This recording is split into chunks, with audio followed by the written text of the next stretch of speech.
Bebió su ginebra, templó su instrumento y del viejo criollo se oyó este lamento.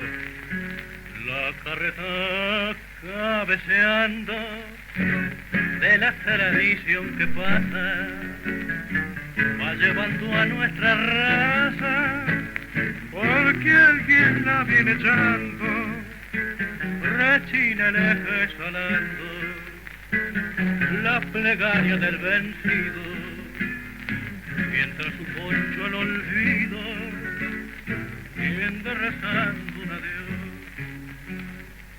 Y el poder cuando el guitarrea era suave melodía, y él pudiera oír el contrapuntear en alguna pulpería.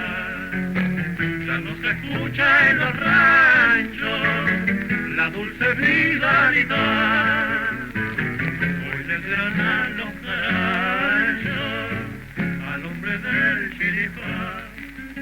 Alterada del sombrero con la frente en las estrellas, siguiendo quizás qué huella se perdió por el sendero, al gaucho lo arrió el pampero del progreso desbocado, arrancó del encordado su vidalita postrera y rumbeando campo afuera todavía no ha regresado.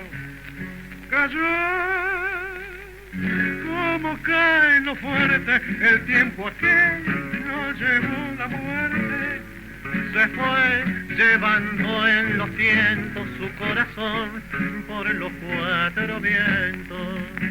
Dejó la vincha y el lazo y el manjarrón, lo llevó al acaso y de dolor como una protesta sobre el ombú la luna lloró.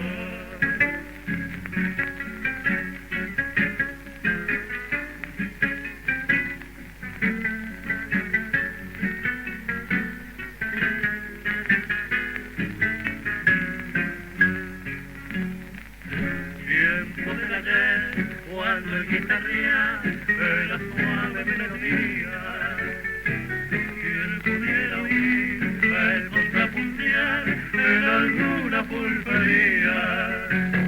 Ya no se escucha en los ranchos la dulce vitalidad, hoy le granan los carachos al hombre del chiripán. Bebió su ginebra, templó su instrumento y del viejo criollo se oyó este lamento.